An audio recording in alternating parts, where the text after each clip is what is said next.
आज मेरी शादी की रात थी और मैं बेहद घबराई हुई थी। ईशान के बारे में मेरी ननद मुझे पहले ही बता चुकी थी, लाकि वो बेहद रोमांटिक टाइप का नौजवान है और मेरी तस्वीर देखकर ही मेरा दीवाना हो गया है।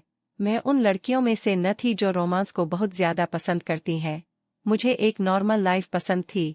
पति का हर वक्त पत्नी की तारीफें करके आगे पीछे घूमना, उससे हर वक्त चिपके रहना मुझे बिल्कुल पसंद नहीं था। मुझे यह छिछोरापन लगता था। मुझे मैच्योर टाइप के लड़के पसंद थे और ईशान बिल्कुल वैसा ही था, अनमैच्योर। शादी की रात ही उसने मेरी तारीफ के लिए सीधे साधे शब्दों की बजाय मुझे शेरो शायरी सुनानी शुरू कर दी थी। मुझे शायरी आज तक समझ ही नहीं आई थी, इसलिए उसकी रोमांटिक शायरी भी मेरे सर के ऊपर से गुजर गई थी। मुझसे कहने लगा, कैसी लगी शायरी? मैंने कहा कि अच्छी है।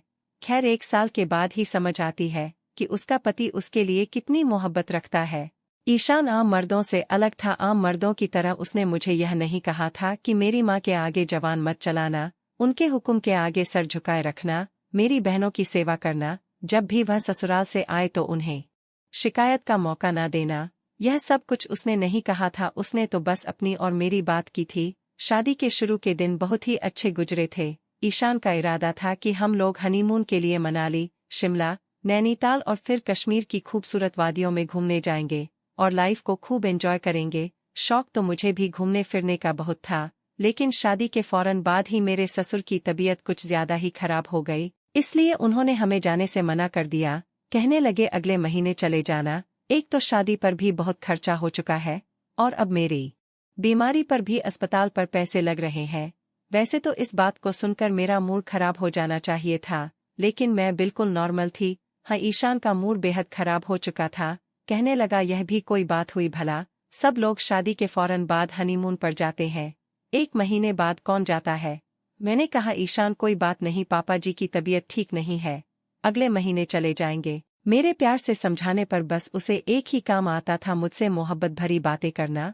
मुझे भी खैर यह सब अच्छा लगता था, लेकिन 1 महीने बाद मेरे ससुर की तबीयत तो कुछ ठीक हो गई थी और हमारा इरादा मनाली घूमने जाना था कि अचानक से मेरी तबीयत खराब हो गई। मेरी उल्टियां रुकने का नाम नहीं ले रही थी। जो भी खाती फौरन से निकल जाता और मेरी ऐसी हालत पर सबसे ज्यादा इरिटेशन मेरे पति को महसूस हो रही थी। मेरी सास मुझे डॉक्टर के पास लेकर गई और जो खबर डॉक्टर ने सुनाई उसे सुनकर मुझे कुछ अफसोस हुआ था, लेकिन खैर जो हो गया था उसे टाला नहीं जा सकता था। मैं इतनी जल्दी यह सब कुछ नहीं चाहती थी, लेकिन भगवान की मर्जी के आगे कुछ बस नहीं था।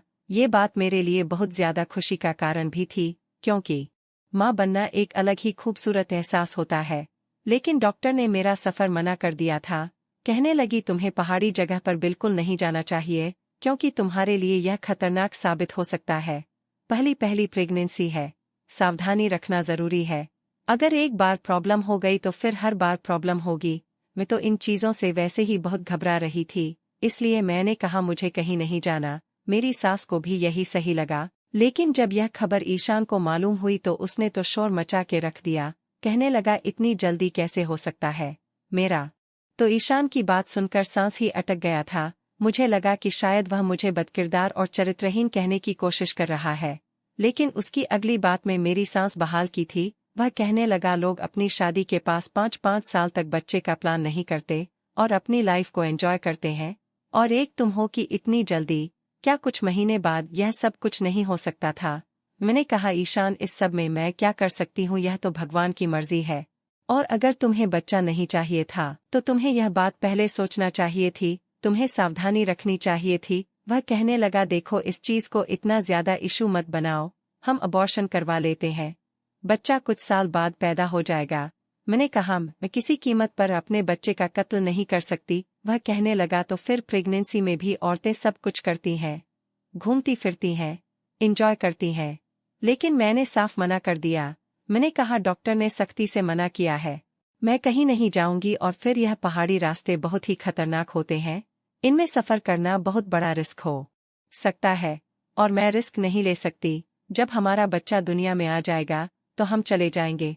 लेकिन ईशान का मूड इस बात पर बहुत ज्यादा खराब हो गया था। अगली सुबह मेरे सास ससुर ने भी हमें जाने से मना कर दिया कि ऐसी हालत में सफर करने की कोई जरूरत नहीं है। मैं उनकी बात को अच्छी तरह समझ गई थी, इसलिए मैंने कोई भी नाराजगी नहीं दिखाई थी, क्योंकि वह जो कह रहे थे मेरी भलाई के लिए कह रहे थे। हाँ, ईशान का व्यवहार मेरे साथ बदलने लगा था। अक्सर मेरा खट्टी चीज खाने का जी चाहता और मैं ईशान से मंगवाती तो ईशान कहता मुझे ये सब चोचलेबाजी पसंद नहीं है। एक तो तुमने मेरा सारा प्लान चौपट कर दिया और अब तुम इन गर्मियों के मौसम में कीनू खाने को कह रही हो। कहाँ से लाऊं मैं यह सब कुछ? लेकिन मेरी ये हालत थी कि मुझे कुछ भी डाइजेस्ट नहीं होता था और जिस चीज का जी चाहता वह चीज मुझे ईशान लाकर नहीं देता था। एक बार मैंने उसे गोलगप्पे मंगवा लिए लेकिन वह लेकर नहीं आया। मेरा दिल इतना बुरा हुआ कि मैं रोने लग गई। मैं नहीं जानती थी कि मेरा दिल गोलगप्पे खाने को इतनी तेजी से क्यों कर रहा था। शायद यही वक्त होता है कि औरत अपने बस में नहीं रहती। मैं इतना रोई कि पूरी रात मेरी रोकर गुजरी थी। अगले दिन मेरी सूजी हुई आंखें देखकर मेरे ससुर और सास चौंक गए। पूछने लगे कि क्या हुआ है, तुम्हारी आंखें सूजी हुई क्यों है? मजबूरन मैंने अपनी सास को बता दिया। वह कहने लगी, यह क्या बात हुई भला? उसने तुम्हारी बताई हुई चीज लाकर क्यों नहीं दी? इसी हालत में तो औरत को खुश रखना चाहिए। अगले दिन मेरी सास ने मुझे प्लेट भरकर गोलगप्पे दिए थे। अक्सर ऐसा ही होता कि रात के वक्त मेरा जी मतलाने लगता। जैसे ही ईशान मेरे करीब आता मुझे अपनी बाहों में भरता तो मुझे उबकाइयां सी आने लगती। इसे मौके पर ईशान को मेरी हालत समझनी चाहिए थी लेकिन वह इस बात से चिढ़ने लगता। मैं मुंह पर हाथ रखकर फौरन वॉशरूम में भागती थी। जैसे ही मैं वॉशरूम से बाहर आती तो सबसे ज्यादा बुरी शक्ल मुझे बाहर आकर ईशान की देखने को मिलती थी। मैं बेहाल होकर बेड पर बैठ जाती। उसे कहती प्लीज मुझे एक गिलास पानी पिला दो, तो बजाय मेरा एहसास करने के वह कहता मेरा दिमाग खराब मत करो, सारे मूड का सत्यानाश कर देती हो, तुम्हें तो बस एक ही काम है। यह कहकर वह अपना कंबल लपेटकर सो गया और मैं बुरी तरह हाँप रही थी। एक तो शादी के फौरन बाद घर की जिम्मेदारियां और फिर इतनी जल्दी प्रेगनेंसी। मेरी जिंदगी एकदम बदल चुकी थी। 1 महीने में क्या से क्या हो गई थी और यह सब कुछ मेरे लिए नया नया था। मैंने अपने बहते आंसू साफ किए, बड़ी मुश्किल से उठकर किचन में चली गई, फ्रिज से ठंडा पानी निकाला और घूंट घूंट पीने लगी। जैसे ही 4 महीने हुए मेरा शरीर कुछ उभरने लगा था। जब भी मैं ईशान को बोलती मेरे साथ डॉक्टर के पास चलो मुझे चेकअप करवाना है, तो वह मुझे चिढ़ने लगता।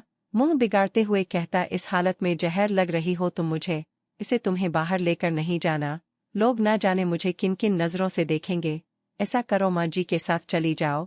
अपने पर्स से कुछ 1000 रुपए निकालकर वह मेरे हाथ पर रख देता। मैं उसे मनाने की बहुत कोशिश करती कि इसमें मेरा क्या दोष है, तुम मेरे साथ ऐसा व्यवहार क्यों करते हो।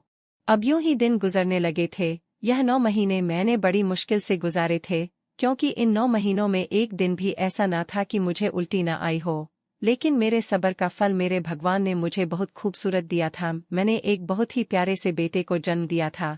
उस दिन तो ईशान के चेहरे पर भी मुस्कुराहट थी।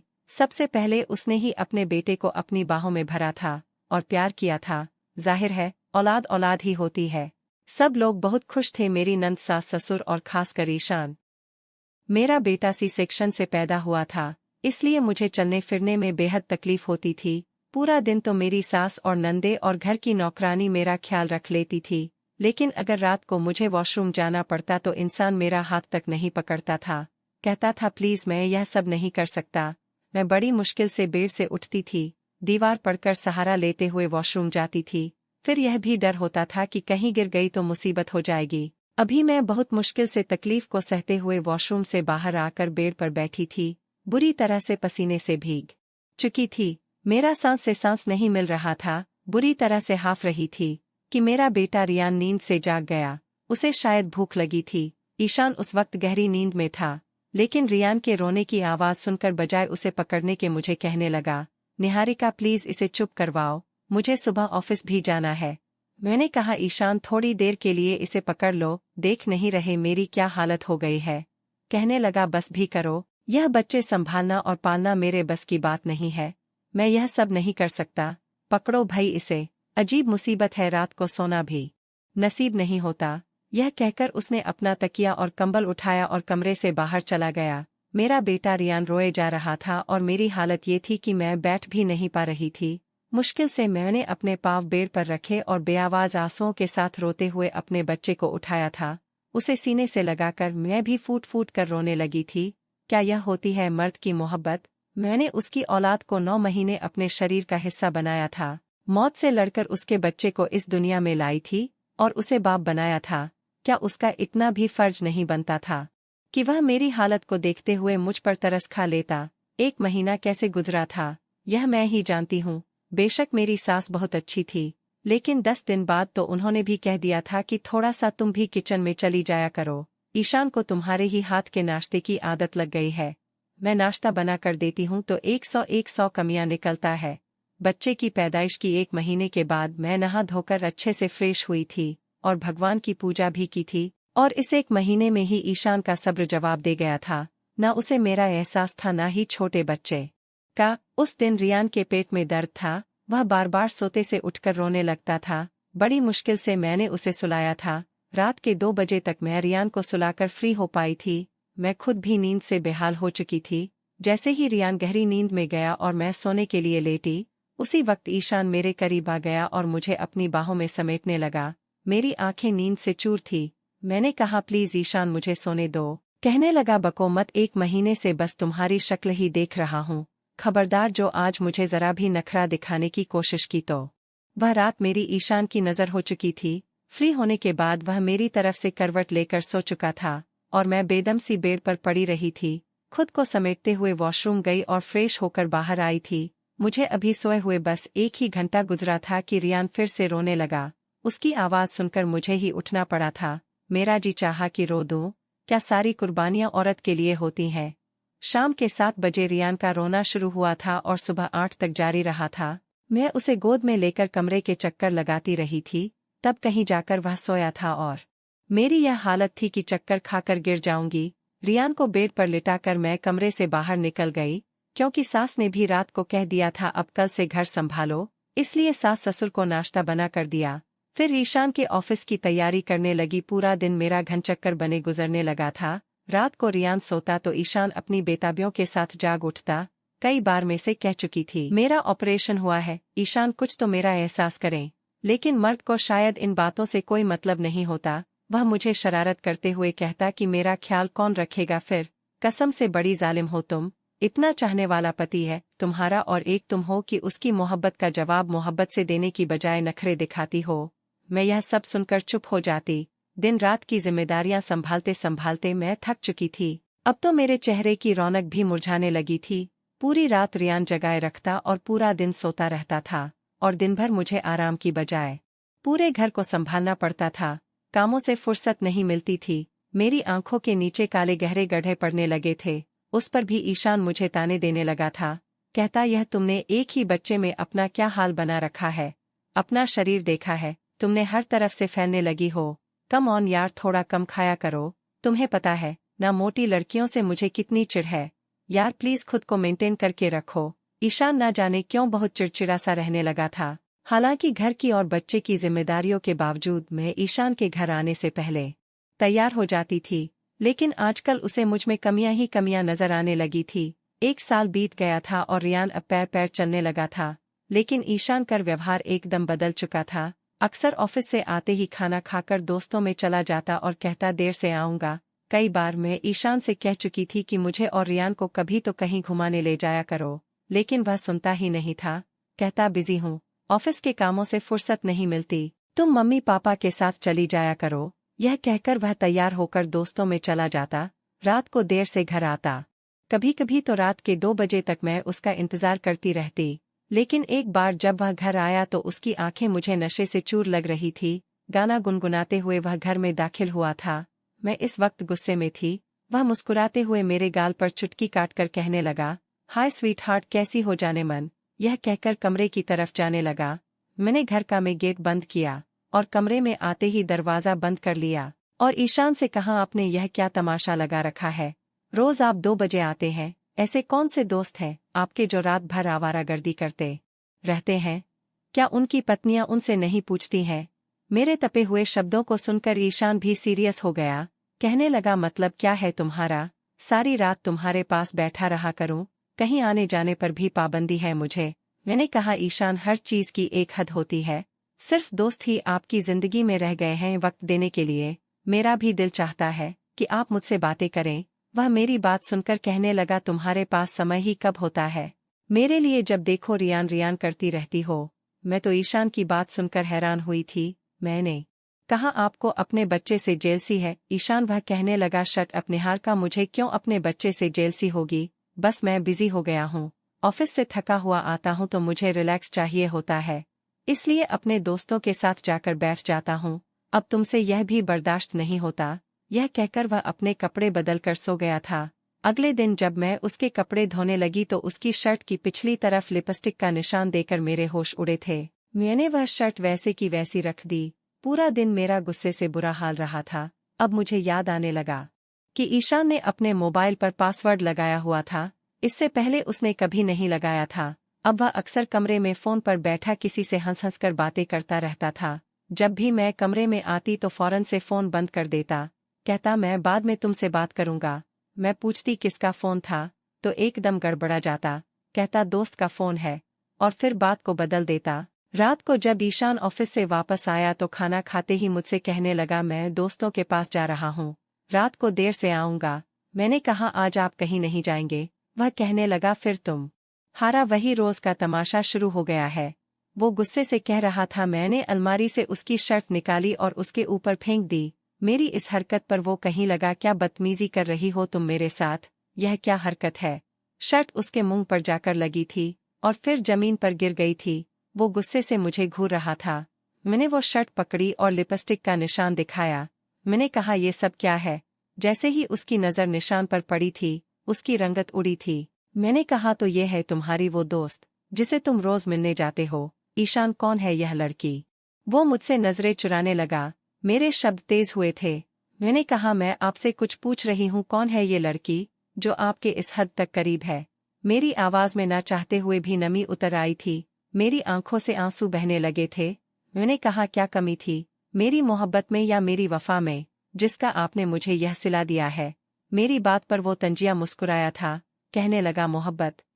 फिर मेरे पास आकर कहने लगा कौन सी मोहब्बत की है, तुमने मुझे यहाँ अपने पास तो आने नहीं देती हो। 1 महीने के बाद ही तुम्हें बच्चा पैदा करने का भी शौक हो गया। मैंने उसी वक्त तुमसे कहा था कि मुझे लाइफ एंजॉय करनी है। हम खामोशी से अबॉर्शन करवा लेते, किसी को कुछ पता नहीं चलता। बच्चे का क्या था 2-4 साल भी पैदा हो जाता। लेकिन तुम नहीं मानी तो पर तो पाप और पुण्य का भूत सवार हो गया था कि बच्चा गिरा दिया तो पाप लगेगा। निहारिका अगर मुझसे मोहब्बत होती तो तुम मेरी बात मानती। हम नैनीताल, कश्मीर और मनाली जैसी खूबसूरत जगह पर घूमकर अपनी लाइफ को एंजॉय करते। लेकिन तुम्हें मेरी पत्नी बनने से ज्यादा माँ बनने का शौक ज्यादा था। फिर मुझे बाजू से पकड़कर आईने के सामने ले गया। कहने लगा देखो खुद को, क्या हुलिया बना रखा है तुमने। तुम्हारे कपड़ों से खुशबू की बजाय किचन के मसाले की बू आती है। रात को तुम्हारे पास आओ तो तुम्हें रियान के उठ जाने की चिंता सताती है। सुबह जल्दी उठकर मम्मी पापा को नाश्ता देने की चिंता सताती है। सबकी परवाह है, तुम्हें बस मेरी परवाह नहीं है। और अगर मैं थोड़ी सी दिल्लगी करने लगा तो तुम आज सवाल जवाब कर रही हो। मैं तो ईशान की बातें सुनकर जितना हैरान होते उतना कम था। मैंने कहा ईशान ये घर किसका है, मैं किसके घर को संभाल रही हूँ। किसके माँ बाप को सुबह नाश्ता देने की मुझे परवाह होती है। किसकी औलाद को पैदा करने और पालने की खातिर मेरा यह हाल हुआ है। मेरे चेहरे की रौनक खत्म हुई और मेरा फिगर खराब हुआ है। मैं रोने लगी थी। मुझ पर पागलपन सवार हो गया था। गुस्से में मैंने उसका गिरेबान पड़कर बुरी तरह झिझोड़ के रख दिया था। यहाँ तक कि उसकी शर्ट के बटन टूट गए थे। मैंने कहा इस घर में मेरी क्या हैसियत है। क्या मैं नौकरानी हूँ तुम्हारी, या तुम्हारे माँ बाप की, या तुम्हारी बहनों की, कि जब वह आती है तो मैं पूरे के पूरे टेबल सजा देती हूँ। क्या रियान सिर्फ मेरा बेटा है, तुम्हारा कुछ नहीं लगता। मैंने कहा मैं तुम्हारी पत्नी हूँ, तुम्हारा घर संभाल रही हूँ, तुम्हारे बच्चे को पाल रही हूँ। तुम होते कौन हो मेरे साथ बेवफाई करने वाले। मैंने कहा ईशान मैं उन औरतों में से हरगिज नहीं हूँ जो मर्द की इस तरह की अय्याशी के साथ कंप्रोमाइज करते हुए उसी के साथ रहकर अपनी जिंदगी की गाड़ी खींच लेती हैं। मेरा यह कहना था कि उसने अपने गिरेबान से मेरा हाथ छुड़ाकर मुझे पीछे धकेला था। कहने लगा ठीक है, जाओ दफा हो जाओ यहाँ से, निकलो मेरे घर से बाहर। तुम्हें अगर यहाँ रहना है तो ऐसे ही गुजारा करना होगा मेरी इसी अय्याशी के साथ, क्योंकि अब मैं राधिका को छोड़ नहीं सकता। मैं तो ईशान के बात सुनकर चकरा कर रह गई थी। मैंने कहा ठीक है। मैंने अलमारी से अपने कपड़े निकाले और बेड के नीचे रखे बैग में अपने कपड़े डालना शुरू कर दिए। यह देखकर ईशान बड़े गुस्से से मेरे पास आया। मुझे बाजू से पकड़कर कहने लगा सोच समझकर इस घर से बाहर कदम निकलना निहारिका। अगर तुम एक बार इस घर से बाहर गई तो तुम्हारी जगह राधिका ले लेगी, मैं उससे शादी कर लूंगा। यह सुनना था कि मैं सांस लेना भूल गई थी। यह कहते हुए वह कमरे से निकल गया था। हमारे शोर शराबे से रियान उठ गया था और अब वो रोए जा रहा था, लेकिन मैंने उसे चुप नहीं करवाया। मैं खुद भी फूट फूट कर रोने लगी थी। हम दोनों के रोने की आवाज़ सुनकर मेरी सास मेरे कमरे में आ गई। कहने लगी क्या हुआ है, तुम्हें क्यों रो रही हो बेटा, और यह रियान को क्या हुआ है, देखो कितना रो रहा है, उसे चुप क्यों नहीं करवा रही। मैंने कहा आपके बेटे ने मेरी जिंदगी बर्बाद कर दी, क्या बिगाड़ा था मैंने उसका। वह मुझसे पूछने लगी क्या हुआ है, ईशान ने क्या कह दिया। मैंने कहा मेरे होते हुए वह दूसरी औरतों के पास जाता है। यह सुनना था कि मेरी सास को भी गुस्सा आ गया। उन्होंने ईशान को फोन करके घर पर बुला लिया। यह बात मेरे सास ससुर को पता चल चुकी थी, लेकिन ईशान की बेशर्मी का यह हाल था कि कहने लगा तुमने मेरे घर वालों को बताकर अच्छा नहीं किया है निहारिका। बात कमरे की हद तक थी, अगर तुम कमरे में ही रहने देती तो ज्यादा अच्छा होता। ईशान ने गुस्से में आकर मुझे तलाक की धमकी दे दी। कहने लगा निहारिका मैं तुम्हें तलाक दे दूंगा। यह सुनकर मेरे ससुर ने ईशान के मुंह पर जोरदार थप्पड़ मारा था। कहने लगे यह क्या बकवास कर रहे हो, जरा सी बात पर तुम पत्नी को तलाक दोगे, खबरदार जो एक शब्द भी मुंह से निकाला। लेकिन मुझे तो लगा जैसे मेरा सब कुछ खत्म हो गया है, बिखर गया है। मैं फौरन से उसी हालत में घर से बाहर निकल गई थी। ना मेरे सर पर दुपट्टा था, ना मेरे हाथ में कोई सामान, और ना ही रियान। मैं रोते हुए तेज तेज सड़क की तरफ जा रही थी। जैसे ही मैं मेन रोड तक पहुंची, मैंने रिक्शा लिया और अपने घर चली गई। मुझे रात के समय रोते हुए देखकर मेरे माँ बाप परेशान हुए थे। मेरा भाई मुझसे बजे पूछने लगा। मैं अपने भाई के साथ लगी और रोते हुए उसे बता दिया कि ईशान ने मुझे तलाक की धमकी दी है। यह खबर मेरे घर वालों पर कयामत की तरह गिरी थी। फिर बहुत ज्यादा लड़ाई झगड़ा हुआ था ईशान के साथ और मेरे भाई के साथ। उसने कहा कि मैंने अभी सिर्फ तलाक की धमकी दी है, अगर तुम्हारी बहन ने अपना घर बसाना है तो उसे बोलो शराफत से घर आ जाए, वरना कुछ ही दिनों में मैं तलाक के कागजात भी भेज दूंगा और उसका और मेरा रिश्ता हमेशा हमेशा के लिए खत्म हो जाएगा। मेरे भाई ने कहा कि मेरी बहन मुझ पर बोझ नहीं है, जहां तुमने तलाक की धमकी दी है तलाक भी दे दो, हमें कोई फर्क नहीं पड़ता। लेकिन अब वो तुम्हारे घर नहीं आएगी। हर रोज मुझे अपने बच्चे रियान की याद सताती थी। 1 साल का ही तो था, लेकिन मैंने भी दिल पर पत्थर रख लिया था, क्योंकि अगर उसे भी अपने साथ ले आती तो ईशान को कभी भी अपनी गलती का एहसास नहीं होता। कोई भी दूसरी औरत किसी का बच्चा नहीं पालती। 15 दिन हुए थे मुझे मायके में बैठे हुए, जब मेरे सास ससुर रियान को साथ लेकर आए थे। रियान रोए जा रहा था, उसे देखकर मेरा दिल बुरी तरह तड़पा था। इससे पहले कि मैं उसकी तरफ लपकती, मेरे भाई ने मेरा हाथ पकड़कर मुझे ना का इशारा किया और कहने लगा निहारिका अपने कमरे में जाओ, मैं इन लोगों से बात करता हूँ। मेरी सास कहने लगी निहारिका हमारे साथ वापस चलो, क्यों गलती कर रही हो, ईशान उस लड़की से शादी कर लेगा और तुम्हारा घर बर्बाद हो जाएगा। यह सुनकर मेरा दिल बेचैन हुआ था। एक बार सोचा कि वापस लौट जाती हूँ, मेरे बच्चे की जिंदगी बर्बाद हो जाएगी। लेकिन उससे पहले कि मैं कुछ कहती, मेरा भाई कहने लगा मेरी बहन ही क्यों कुर्बानी देती रहे, अगर ईशान शादी कर सकता है तो निहारिका की भी दूसरी शादी हो सकती है।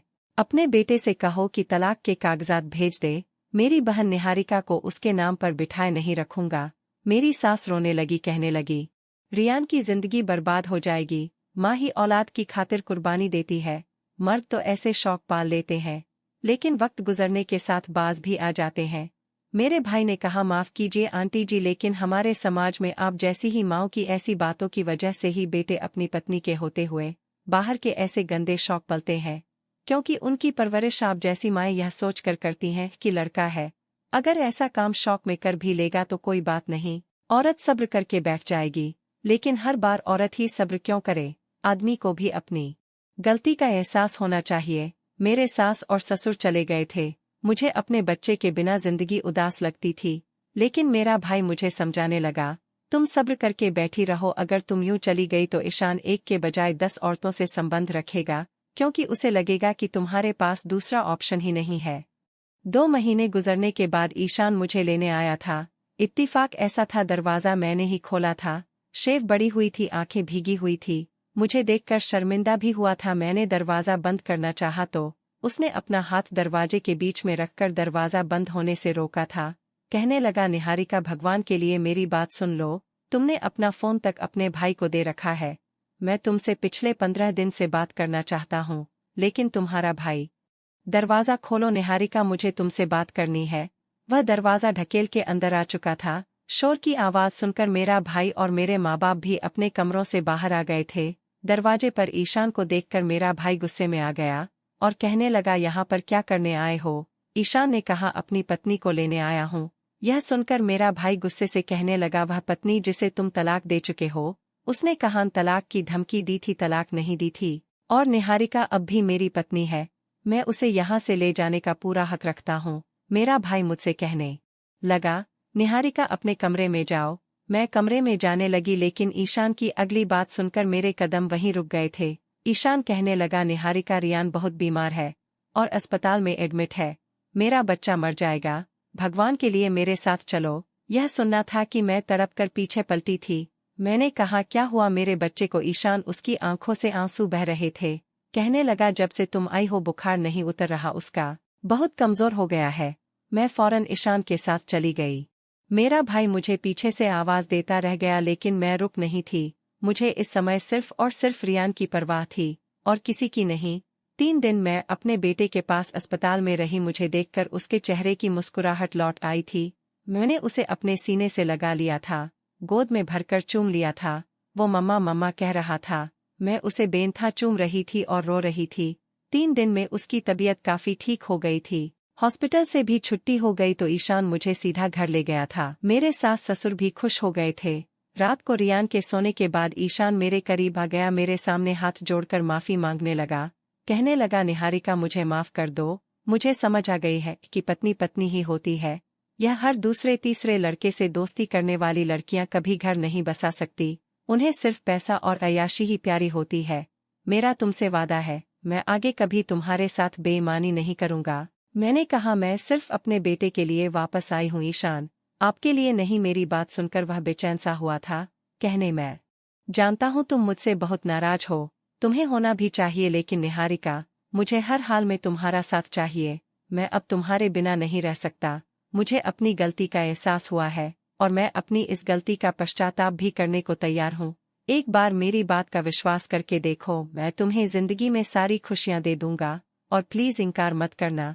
ईशान की इन बातों ने मुझे बेचैन किया था। मैंने कोई जवाब नहीं दिया, लेकिन मेरे दिल में उसके लिए अब वह मोहब्बत नहीं रही थी जो पहले कभी हुआ करती थी। ईशान मेरा पहले से भी ज्यादा ख्याल रखता था, लेकिन बदले में मैं उसे वह प्यार नहीं दे पाती थी जिसकी वह मुझे उम्मीद लगाए हुए था।